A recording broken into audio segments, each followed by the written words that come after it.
पंच परमेष्टि भगवान की। गुरुदेव तुमको नमस्ते नमस्ते, गुरुदेव नमस्ते नमस्ते नमस्ते नमस्ते।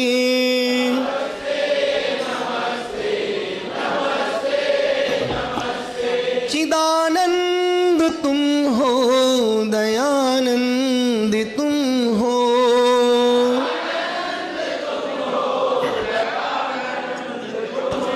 हमारे लिए तो श्री कुंद तुम हो।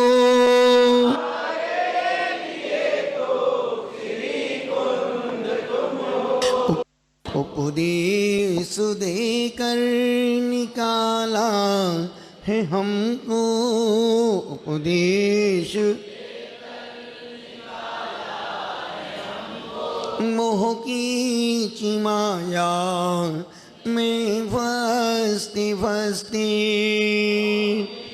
गुरुदेवी तुमको नमस्ते नमस्ते, गुरुदेवी नमस्ते नमस्ते नमस्ते नमस्ते। लहराता उपवन है पुष्पदंत जी का, जीवनों समर्पित है नन्ही कली का। करता हूँ विनती हे पुष्पदंती गुरुवर, खिला लो कली को महकते महकते। गुरुदेव तुमको नमस्ते नमस्ते, गुरुदेव नमस्ते नमस्ते नमस्ते नमस्ते। खाने सोने चलने पढ़ने खाने सोने में जो भी गुरु दोषी लगे,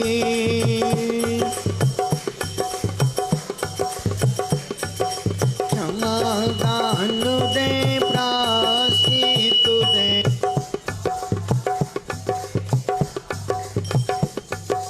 जिससे वो कर्म सीख आगे,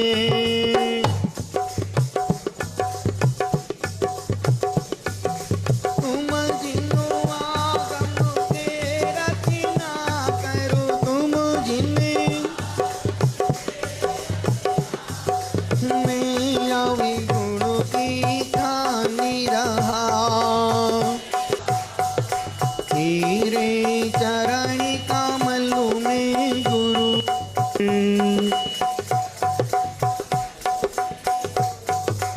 अपना मस्तक झुका रहा।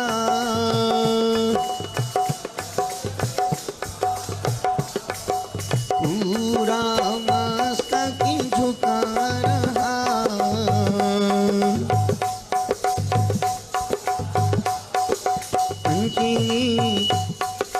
वंदामि नमं स्वामी दुःखतो ओ बोइलाओ वैगमनं समय मरणं निगुण संपत्ति ओदुमजम।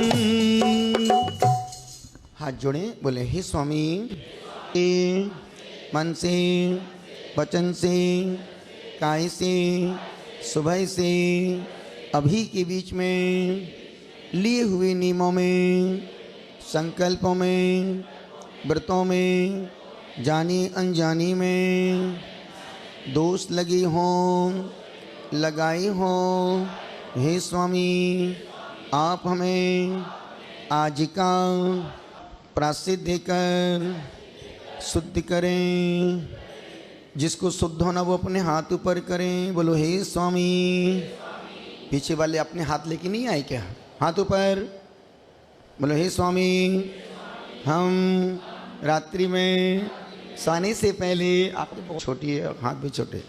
बोलो हे स्वामी, हम रात्रि में सोने से पहले 10 मिनट नमोकार मंत्र पढ़ेंगे।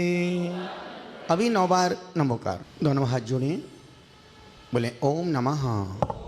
सबसे क्षमा, सबको क्षमा। ओम नमः। नमोस्तु भगवन, नमोस्तु भगवन, नमोस्तु महाराज जी, नमोस्तु महाराज जी। बंदामी माता जी, इच्छामी महाराज जी। आपस में एक दूसरे का चेहरा देख करके, हंस करके, मुस्कुरा करके, किल किला करके। अच्छा, कल किसका नाम बोल? Oh my God. निवेदन कर रहा हूँ, आज एक गीत भी होगा महाराज सर, वाणी जी का एक भजन भी होगा।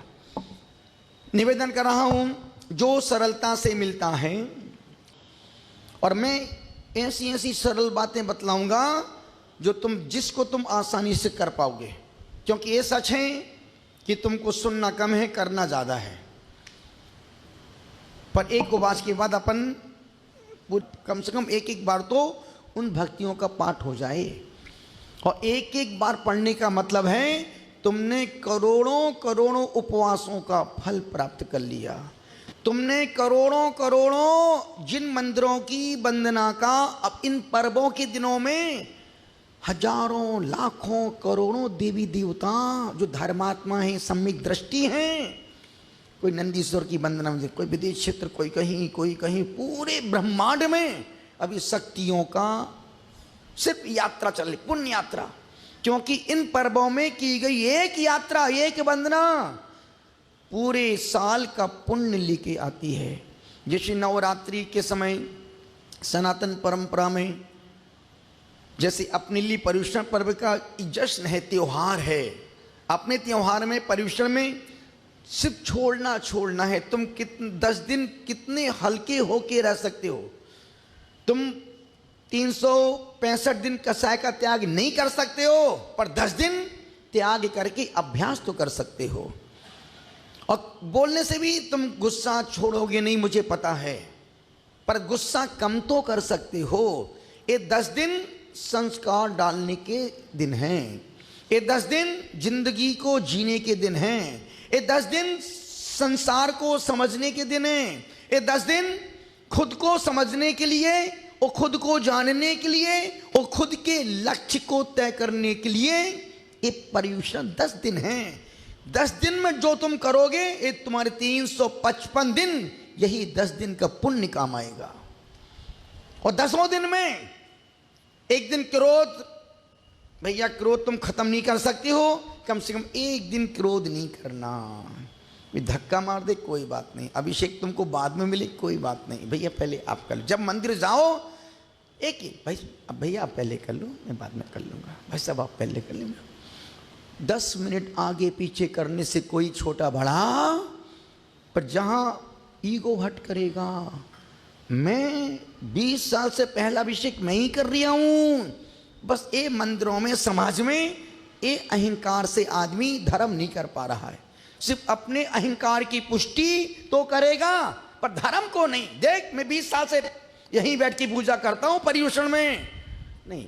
जहाँ मन की शांति, चेहरे की चमेली, क्या हो गया देखो, इसका नाम चमेली रख दिया अपन ने तो भैया। वो भी मंदिर में थी, ये भी मंदिर में है, जीतू की चमेली। जाओ चमेली, जीतू है और हम बोलेंगे चमेली। निवेदन कर रहा हूं, अनुरोध कर रहा हूं। क्या बोल रहे थे?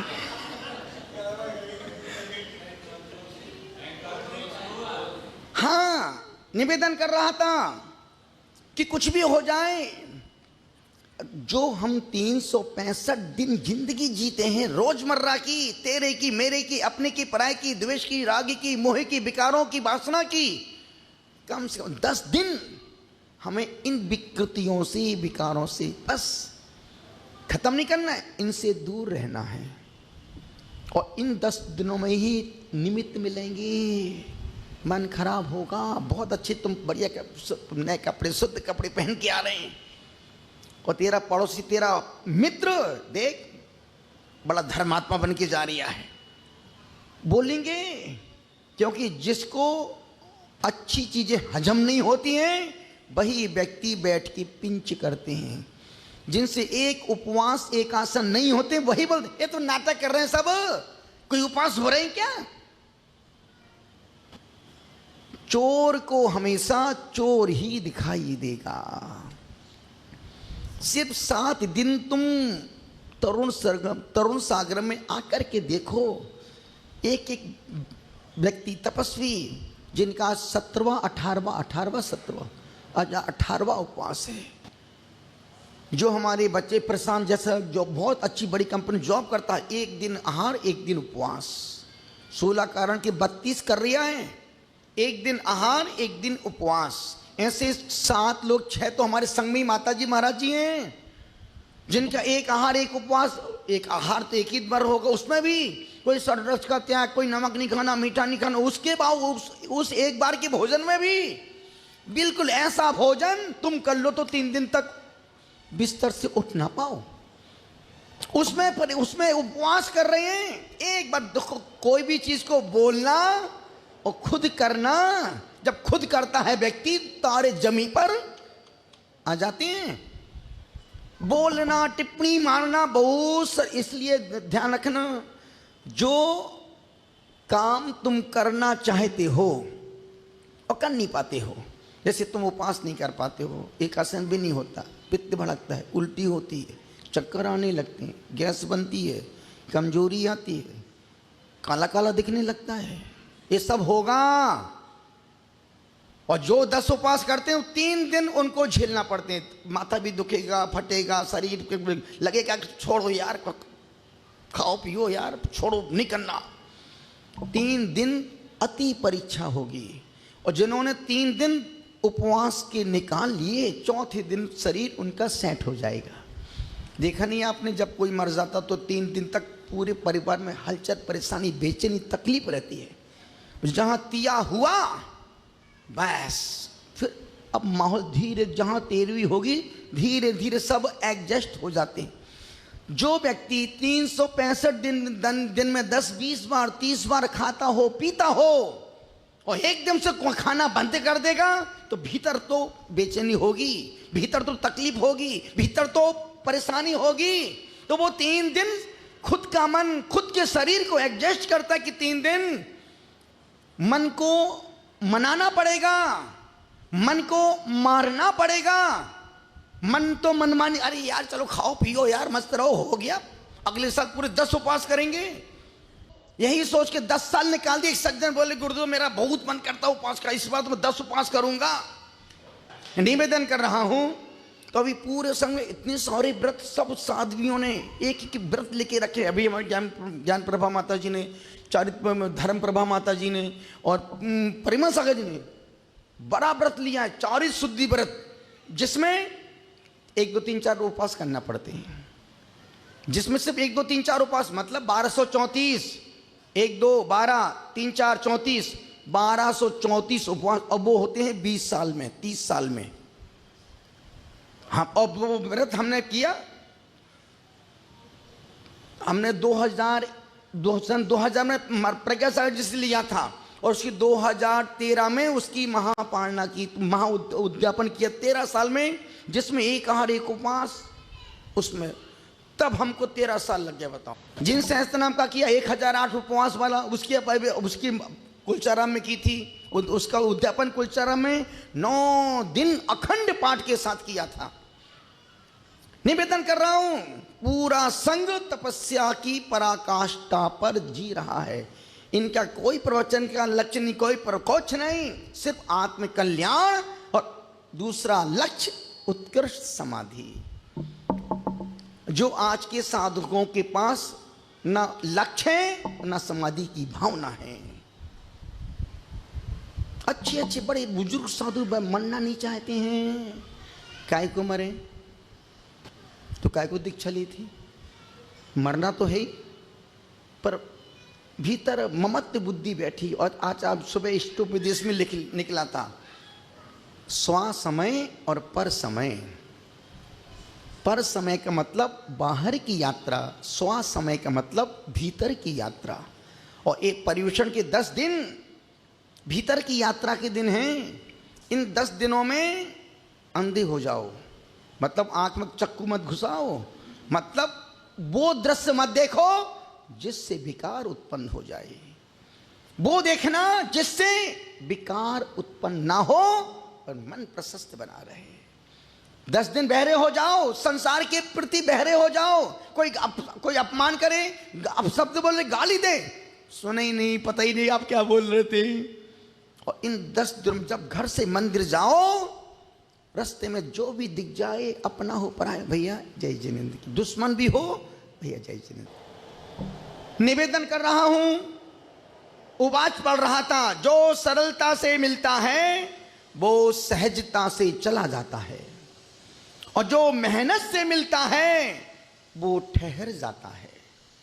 जैसे गोबर बिन मेहनत का प्रसाद है, गोबर बिन मेहनत का प्रसाद है जो आसानी से मिल जाता है, और कलाकंद बनाने, खाने और पचाने के लिए खून पसीना एक करना पड़ता है, तब कहीं कलाकंद बन पाता है, फिर खाने को मिलता है और बड़ी मुश्किल से पचता है।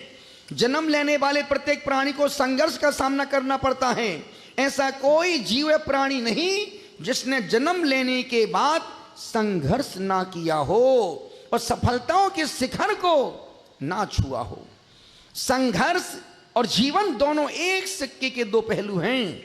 जीवन है तो संघर्ष तो होगा ही होगा, लेकिन कुछ लोग जीवन में समस्या या विपत्ति आने पर समाधान तो नहीं खोजते, लेकिन दोषारोपण लगाना शुरू कर देते हैं। यह दोषारोपण या तो व्यक्ति विशेष पर करते हैं या अपनी किस्मत को कोस्त, मेरी तो किस्मत ही फूटी है। तेरी किस्मत क्या कांच का गिलास है?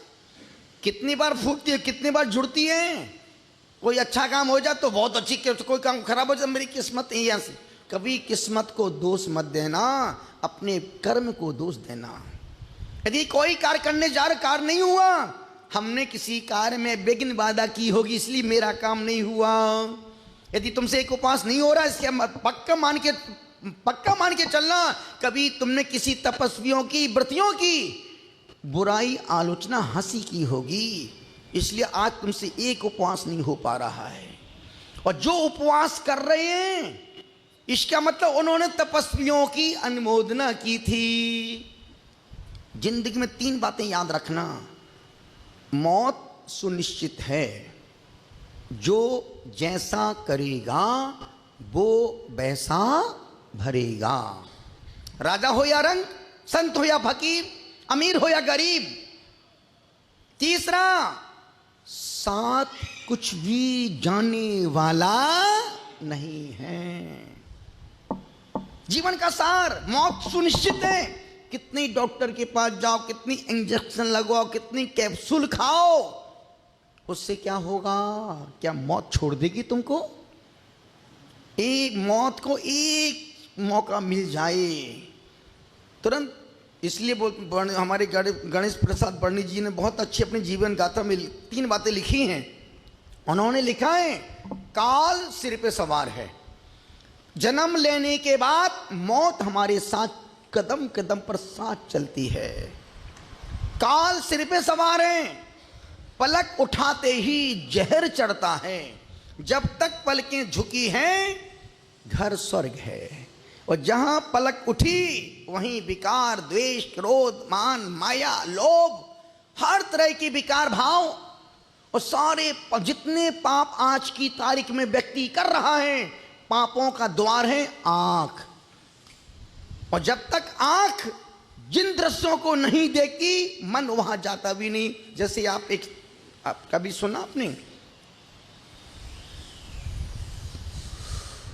फुटाका एक फल होता, फुटाका सुना जूली? फुटाका, फुटा भुट्टा नहीं, फुट्टा है, भुट्टा नहीं, फुट्टा। देखा आपने साइकिल वाली है? साइकिल वाली देखा आपने? अब दूसरा, टमाटर देखा आपने? बस यही बोलो, जिस दृश्य चीज को आपने कभी देखा नहीं, उसका हम कितना ही गुणानुवाद करें, उस वो चित्र दृश्य कभी आंखों के सामने। हमने कहा टमाटर देखा है आपने, तुरंत टमाटर सामने लाल आ गया। भुट्टा हमने भी नहीं देखा, भुट्टा क्या होता है। मैं तो बोल रही हूं, क्योंकि मैं कहने का मतलब जो दृश्य को देखती आंखें देख लेती है, वो दृश्य, वो नाम। यदि बोले आपने देखा उसको छिपट्टी लाल को, छिपट्टी लाल, छिपट्टी गली तो छिपट्टी लाल। आपने अमिताभ बच्चन को, तुरंत चेहरा, नाक, नक्शा सब सामने आ जाता है। तो आंख, पाप की शुरुआत आंख से होती है। फिर इसलिए आचार्यों ने कहा छवि भी तो रागी नगनी मुद्रा, दृष्टि नासा पे धरे, दृष्टि नासा पे धरे। जब तक पलकें झुकी हैं तब तक ना द्वेष है, ना राग है, ना क्लेश है, ना संक्लेश है। और जैसे ही आंख मन को बोलती है कि देख ये बहुत अच्छे कपड़े, क्या गजब मॉल है, बहुत अच्छा सूट है, मुझे लेना है। आंख ने किसको देखा? दृश्य को देखा। आंख ने मन से कहा मुझे पसंद है।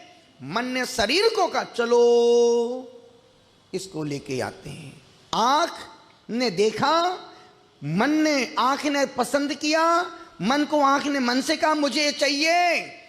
मन ने शरीर से कहा चलो अंदर चलो, जेब में हाथ डालो, इसको परचेज करो। जैसे एक कुछ लड़के रास्ते से जा रहे हैं, आम का सीजन है, एक बहुत बड़ा आम का बगीचा लगा हुआ है। अरे यार क्या गजब, बड़े बड़े गजब पके पके आम लगे हैं। देखा कि यार खेत में दरवाजा लगा था। एक लड़के ने दरवाजा खोला और अंदर घुस गया। आम किसने देखे थे? आम किसने देखे? पके आम लगे हैं आंख ने।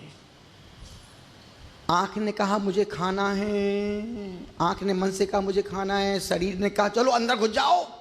जैसे अंदर घुसे उसने पत्थर उठाया और एक उस डाली पर मारा। जैसी पत्थर मारा, एक साथ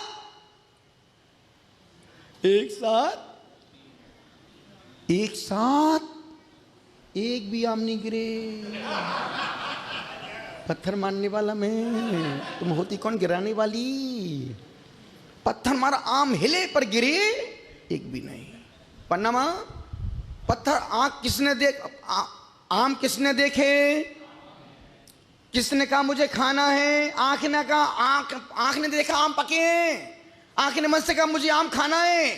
मन ने कहा शरीर से अंदर चल, अंदर घुस जाओ। अंदर घुसा। अंदर कौन गया? शरीर। देखा किसने था? आंख ने। ना आंख देखती ना शरीर अंदर जाता। बस उसने दूसरा पत्थर मारा, एक साथ 3 आम नीचे गिरे। और जैसे ही उसने आम उठाए, उतने में बगीचे का तू दिख रहा था, मालिक आ गया। जब तक हम नहीं बोलेंगे कि मालिक आने वाला, अभी मालिक का बेटा आया, क्या कर लोगे तुम? नहीं भागा उसको, मालिक क्यों बोला? अभी मालिक का बेटा है। अरे तुरंत वो बच्चा उल्टे पैर वापस गया। पिताजी जल्दी आओ, जल्दी। अपने खेत के कोई व्यक्ति आम घुस के तोड़ के खा रहा है। अब पिता ने जैसी सुना, वो डंडा लेके आया खेत में, और जैसे ही देखा फेंक के डंडा मारा। अब उसको पकड़ के दम दमा दम, आज ना छोड़ूंगा तुझे, दम दमा दम। 2 4 5 डंडे पीठ पे मारे। रोने लगा, खूब रोया, मुझे माफ कर दो, गलती हो गई, मुझे माफ कर दो, गलती हो गई, मुझे माफ कर दो, गलती हो गई। क्रोध के समय व्यक्ति अंधा और बहरा हो जाता है, ना सुनाई पड़ता है और ना दिखाई पड़ता है। बस आम किसने देखे थे? आम ने। किसने देखे थे? आम ने नहीं देखे, आंख ने आम देखे। आम ने आंख देखी और आंख ने आम खाए। फिर आम से रस निकला। आम ने प्रशांत, आम ने आग देखी नहीं। अब जैसे पिता, मुझे माफ कर दो, मुझे माफ कर दो। आम किसने देखे थे? किसने देखे थे? पिता कौन? पिता कौन? बाद में रोया कौन? किसने देखे थे? जो जैसा करेगा उसको बाद में आंसू बहाना पड़ेगा। ना देखती ना उसको बाद में रोना पड़ता। निवेदन इतना सा कर रहा हूं, अनुरोध कर रहा हूं, काल सिर पे सवार है। पलक उठाते ही, जब लड़की के साथ, आजकल की लड़कियों की नहीं बात कर रहा हूं, आज से 30 साल पहले की, पन्नामा आपके समय की शादी की बात कर रहा हूं। जब किसी लड़की की 25 साल पहले शादी होती थी तो वो लड़की 6-6 महीने तक पलक नहीं उठा के देखती थी। और जब तक घर में लड़की शादी, जब लड़की शादी के बाद ससुराल जाती है, जब तक वो पलक नहीं उठाती तब तक घर स्वर्ग है।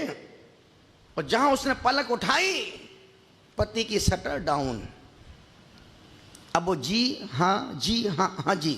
इसलिए मैं हमेशा एक बात बोलता हूं, लड़की चंद्रमुखी, लड़की स्त्री चंद्रमुखी, पलकें झुकी पति सुखी। स्त्री चंद्रमुखी, पलकें झुकी पति सुखी। 6 महीने बाद स्त्री सूर्यमुखी, पलकें उठी पति दुखी। ये लाइफ की डेफिनेशन। जब तक लड़की की पलकें झुकी हैं तब तक घर स्वर्ग है। इसलिए पहले जब घर में कोई भी आता था, खांस के अंदर जाता तो सारी बहुएं व्यवस्थित अपने अपने पोजीशन में आ जाती थी। इसलिए सांकल बजा के आता, हेलो, मतलब यदि अस्त व्यस्त हो तो व्यवस्थित हो जाओ, हम अंदर आ रहे हैं। अब तो वो तो ऐसे अब तो वो बहू भी ऐसे आती है जैसे खूब बड़ी मर्दानी है। तो पहले कहाँ बेटियां सिर खोल के आती थी, कहाँ सिर खोल के जाती थी, आंख मिला के बात नहीं करती थी ससुर से। अब तो वो सारी मर्यादाएं खत्म हो गई। अब तो शर्म आती ससुर के बहू को जींस में कैसे देखूं। सासू सोचती कि मेरी बहुए की बेटी 5 जगह से फटी जींस पहन के मेरे सामने आ रही। मुझे एक बात बहुत अच्छी लगी राजेश बाबू की। बोले, गुरुदेव, जब से बेटी की शादी की है मेरी बहू ने आज तक मेरे सामने ना जीन्स ना टी शर्ट वो वस्त्र नहीं पहने जो आम वस्त्र घर में बेटी बहू पहन के घूमती रहती है। बोले, बेटे कमरे में तुम कुछ कभी भी सास ससुर के सामने जब भी आओ मर्यादा में, और वो मर्यादा आज तक उस घर में चल रही है। एक बार जोरदार उन संस्कारों के लिए निवेदन कर, अनुरोध कर रहा हूं। पहनना बुरा नहीं, पर कब पहनना, कहां पहन के जाना।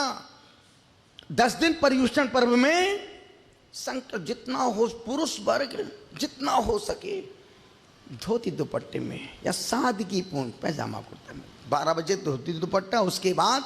और ध्यान रखना, जैसे कपड़े होंगे वैसा तुम्हारा मन होगा। अब यदि कहीं तुमको जॉब में भी जाना है तो मजबूरी का नाम काय का, महात्मा गांधी, सोनिया गांधी, मजबूरी का नाम जॉब में जाना। पर एक भी दिन बिना अभिषेक के मत जाना। एक दिन पर्युषण का, एक दिन का अभिषेक 364 दिन का पुण्य लेके आएगा। निवेदन कर रहा था, अनुरोध कर रहा हूं, काल सिर पे सवार है, पलक उठाते ही जहर चढ़ता है और कदम कदम पर पाप है। जितने तुम्हारे कदम उठ रहे हैं वो संसार के सृजन के लिए, संसार की वृद्धि के लिए, संसार की बढ़ोतरी के लिए तुम्हारे कदम आगे बढ़ रहे हैं। तो निवेदन कर रहा था, हमारे बुंदेलखंड में तो बोलते भैया आज धासन चौथ है। कौन सी चौथ है? सागड़ वाली धासन चौथ। सागड़ वाली है भाइयों, सागड़ वाली, गोंदिया वाली, बंडा वाली, बुढ़ान वाली हैं, सारी बात पहले इसी नाम से बुलाते थे। महाराज साहब, निवेदन कर रहा हूं, मंदिर चप्पल जूते पहन के नहीं जाएंगे। मंदिर धोती दुपट्टे में। अब ध्यान, कोशिश करना कि हम खुद अपने धोती दुपट्टा अपने साथ में लेके जाएं। अन्य पता नहीं कौन किसका शरीर में कौन सी खुजली कौन सा था कहाँ खुजला फुजला के पहन के रख दिया और तुम जाके फिर पहन के अभिषेक जय जयनाथ परम गुरु। खुद अपने कपड़े थैली में लेके जाओ, अपने कपड़े पहनो, अपने कपड़े से करो और अपने कपड़े वापस लेके जाओ। अपने कपड़े होंगे उसमें अलग ही भाव होगा, और पंचायत के होंगे तो भाव ठीक है, पहन लिया दुपट्टा वहाँ फेंक दिया, धोती वहाँ डाल दी, मिल जाएंगे। नहीं, ये प्रमादी लोगों के वो प्रमादी लोगों की व्यवस्था है। पर जो पुण्य चाहते हैं 100% खुद अपनी व्यवस्था 10 दिन अपने हाथ से करना। तीसरा, पर्युषण पर्व में निमित्त बहुत मिलेंगे, पर नहीं, कैसा भी निमित्त मिले हम मन की शांति, चेहरे की प्रसन्नता को खंडित नहीं होने देंगे। और उतना ही करना जितना शरीर साथ दे। शरीर अब दूसरा उपास तो कर रही, महाराज जी पेट दुखे, माथो दुखे, घुटनों दुखे, कमर दुखे, काई करो, खाना खा लो, काई करो, खुद परेशान दूसरे को परेशान, बिल्कुल नहीं। शरीर की क्षमता नहीं है, एक आसन करो, पर एक भी दिन पूजा छूटना नहीं चाहिए, एक भी दिन अभिषेक छूटना नहीं चाहिए, एक भी दिन तत्वार सूत्र का पाठ बिना सुने नहीं एक भी दिन पाठ छूटना नहीं चाहिए, एक भी दिन प्रतिक्रमण छूट क्यों? ये 10 दिन मन के मैल को धोने के दिन है, मन की कसाई को धोने के दिन है, मन के मैल को, मन की कसाई को, मन के दर्पण को साफ करने का दिन है पर्व राज पर्युषण पर्व। मन के मैल को धोने का पर्व है, इसलिए निवेदन कर रहा हूं। कहते हैं ना कि गणेश जी का वाहन क्या है? उंदरा, चूहा, और चूहे का प्रिय भोजन क्या है? लड्डू। अब देखो चरणों में, गणेश जी के चरणों में कौन बैठा है नीचे? अपन एक एक बात, एक एक शब्द सुबह बोला था, पर बहुत अच्छा लग रहा था। गणेश चतुर्थी सबसे ज्यादा पूजने वाले, हर शुभ कार्यों में आने वाले, सब मनोकामना पूर्ण करने वाले गणपति महाराज के हर एक अंग हमें कुछ ना कुछ संदेश और शिक्षा देते हैं। जैसे बड़ा भारी सिर बड़ी सोच को दर्शाता है, ऊंची सोच रखो। एक कौन गणपति महाराज संदेश दे रहे हैं? बड़ा सिर ऊंची सोच, छोटा मुंह कम बोलो काम का बोलो, छोटी आंखें सूक्ष्म दृष्टि, दूरदृष्टि सूक्ष्म दृष्टि, बड़े कान सुनो ज्यादा बोलो कम, लंबी सूंड कितना ही सम्मान मिले पर अहंकार को सिर पे चढ़ने मत देना, क्योंकि हर सम्मान के पीछे अपमान खड़ा है। बड़ा पेट सबकी बातों को सुन, क्योंकि गणपति मतलब घर का मुखिया, गणनायक संघ के नायक, गणाधिपति संघ के बसंत, संघ के हेड, संघ के बिग बी बॉस। और बिग बी बॉस को हर चीज का अधिकार होता है, कहीं भी कभी भी खड़े हो सकते, कहीं किसी भी कक्ष में जा सकते हैं। सबकी पर बड़ा पेट सबकी परेशानियों को सुनकर सबकी बातों को हजम कर लेना। अब जो नीचे चरणों में लड्डू रखा है, सबके साथ मीठा व्यवहार करो। जो चरणों में चूहा बैठा है, चूहे घर के मुखिया की सब जगह पहुंच हो। जिस प्रकार से चूहा घर के किसी भी जगह पहुंच सकता है, उसी प्रकार मुखिया की पहुंच सब जगह कोने कोने तक होते हो। उस मुखिया की नजर हर चीज पर रहती है। निवेदन कर रहा हूं, अनुरोध कर रहा हूं, यही गुजारिश करो। पर्युषण पर्व और कुछ कर पाए तो पूजा पाठ का हो गया। अब दूसरा क्या करें जिससे पुण्य बढ़े? जिसको सिद्ध भक्ति आती हो, कम से कम रोज 10 बार, यदि आप 108 बार रोज पढ़ सकें बहुत अच्छी बात है। नहीं पढ़ पाओ 54 बार पढ़ो, नहीं पाओ तो नियम ले लो, हम 10 दिन में 251 बार सिद्ध भक्ति का पाठ करेंगे। और इतने प्यारे भगवान है, मेरा सब की वहाँ छतरी बनी हुई है, यहाँ भगवान जी बैठे, पूरा मंदिर से पूरा पवित्र वातावरण। कहीं भी बैठ के अपने साथ अपनी डिब्बी में लौंग रखो और सिद्ध भक्ति पढ़ते हो, वो लौंग एक एक लौंग को मंत्रित करते रहो, और जब पूरी हो जाए तो अपनी वो लौंग की डिब्बी अपने साथ लेके जाओ। जब कभी कोई बीमारी परेशानी आए उस पड़ी हुई मंत्रित लौंग को एक मुख में रख देना, अधमरा आदमी उठ के बैठ जाएगा, खुद की दवाई बन जाएगी। और वो करने में बड़ा लगे बहुत बड़ी, कितना कौन करे, रोज 9 बार पढ़ो, कम से कम 9 बार तो रोज पढ़ना ही चाहिए। दूसरा पुण्य, अथाय पुण्य, ये सिद्ध भक्ति कुंद महाराज की है। दूसरा पुण्य नमोकार मंत्र चत्तारी मंगल, इसकी रोज 3 माला फेरना। 3 माला ना फेर पाओ तो 2 माला, और 2 ना 108 बार पूरा मंत्र नमोकार से चत्तारी मंगल चत्तारी लोग चत्तारी पूरा, और लास्ट में ओम मनादि मूल मंत्रेभ्यो, इससे बड़ा मंत्र और इससे पावरफुल मंत्र पूरे ब्रह्मांड में दूसरा कोई है ही नहीं।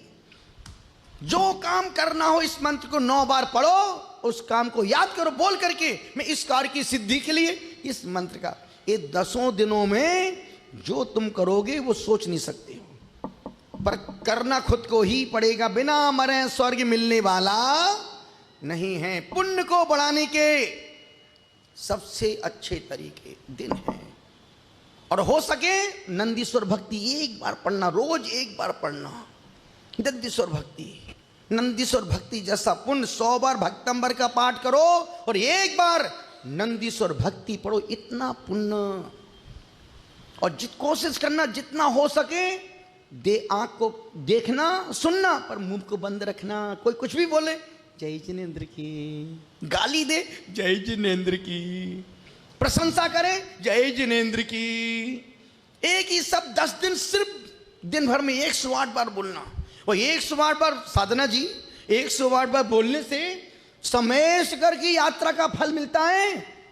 जय जिनेंद्र को 108 बार दिन भर में बोलने से, पर ऐसे नहीं कि तुम माला लेके बैठ जाओ, जय जिनेंद्र जय जिनेंद्र जय जिनेंद्र बोलिए, जय जिनेंद्र बोल के चाहे जाए डोलिए। माला नहीं फेरना जय जिनेंद्र की, 108 बार जो दिख जाए, भैया जय जिनेंद्र की, भाई साहब जय जिनेंद्र की, जय छोटा बच्चा भी बेटा जय जिनेंद्र की। अरे यार इतने बड़े वो हमको जय जिनेंद्र बोल रहे थे। जय जिनेंद्र का मतलब हमने परमात्मा का स्मरण दिलाया। अप्पा सो पर मप्पा, हर जीव के भीतर भगवान बनने की शक्ति मौजूद है। तो पर्युषण पर्व को इस पर मनाना नहीं है, जीना है। हर साल मनाते हैं इस पर, खुद की अपनी पुण्य की मटकी को पुण्य से भरना है और धर्म से पैक करना है। पुण्य स्वर्ग तक का साथी है और धर्म निर्वाण तक का साथी है। सावन के महीने में, सावन का महीना पुण्य का महीना था, और भादों का महीना ये धर्म का, त्याग का, पुण्य का महीना है। धर्म और त्याग का महीना है। निवेदन कर रहा हूँ, बहुत सारी बातें बोली हैं, जो जिसके काम की हो वो समझ लेना, जो काम की ना हो वो मेरे पास छोड़ देना, हम किसी दूसरे को टिप देंगे ताकि उसका जीवन। पर कहने का मतलब है इन 10 दिनों में मन की शांति को भंग मत होने देना। कुछ भी हो जाए, निमित्त बहुत मिलेंगे। यदि तुम देखो नाटक कर रही है, जय जिनेंद्र की भैया, जिसके पास जो होगा वो व्यक्ति वही देगा, और वही टिप्पणी करेंगे जिनसे एक आसन भी नहीं होते। उपवास पगले वो मूर्ख क्या करेंगे। इसलिए जो काम तुम करना चाहते हो पर कर नहीं पा रहे हो तो क्या करें महाराज। तो जो व्यक्ति वो काम कर रहा है, तुम उसके कार्य की खूब दिल से अनुमोदना करो कि यार भगवान मुझे भी इतनी शक्ति देना कि मैं भी इन जैसा पुण्य करूं, मैं इन जैसी बोली बोलूं, मैं इन जैसा दान दूं, मैं इन जैसा उपवास करूं, मैं इन जैसी तपस्या करूं, मैं इन जैसा त्याग करूं, मैं इन जैसा जीवन जीऊं। यदि तुम उसकी अनुमोदना करोगे तो वो पुण्य तुम्हारी जिंदगी में जरूर एक दिन तो आएगा ही आएगा। किसी कभी भी दूसरे के पुण्य से, दूसरे के त्याग से, दूसरे की धार्मिकता से कभी ईर्ष्या द्वेष कभी मत करना। बस इतना याद रखना, जो जैसा करेगा वो वैसा भरेगा। दोनों हाथों को जोड़ी पूरे मन के साथ, बड़े मन के साथ। आदिनाथ काबेल, आदिनाथ काबेल, अजितनाथ का हाथी, हो संभवीनाथ का भोला,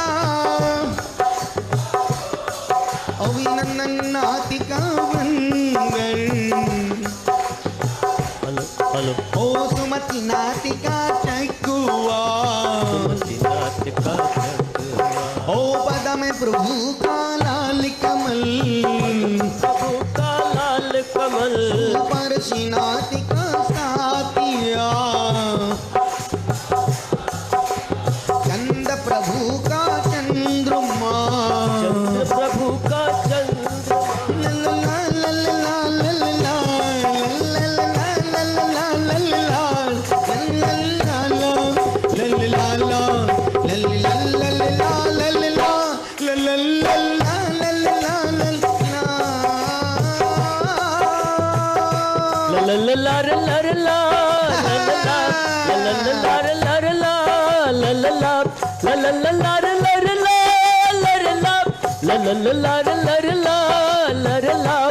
जिनके वचनों में उद्धार, धर्म जिनका श्रृंगार, जिनके वचनों में उद्धार, धर्म जिनका श्रृंगार, तरुण सागरम पधारे ऐसे प्रसन्न सागर।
ना गए सगा, ऐसे में गए तू कहा।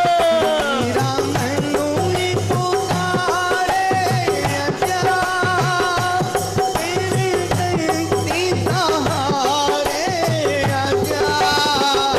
ला ला ला ला ला ला ला ला ला ला ला ला। हो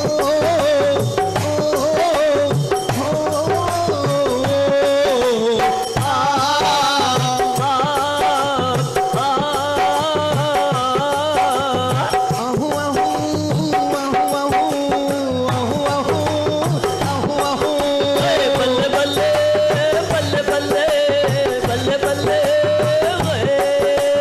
तुम शरणाई आया गुरुवर, तुम शरणाई, तुम शरणाई आया गुरुवर, तुम शरणाई। उतर गया मेरे मन का संशय,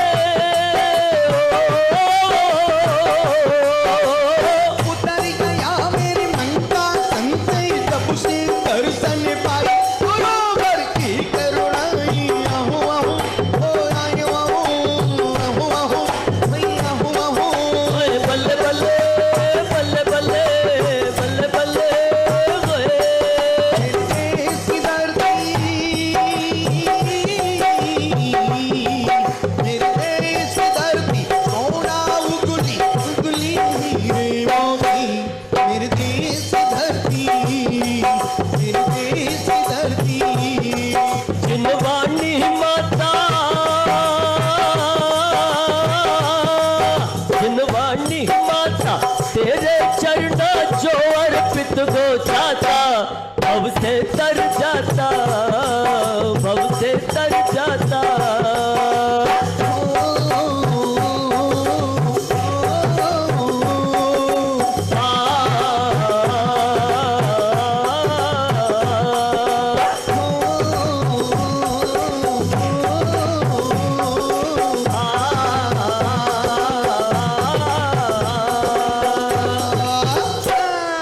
बोलो पंच परमेष्टि भगवान की।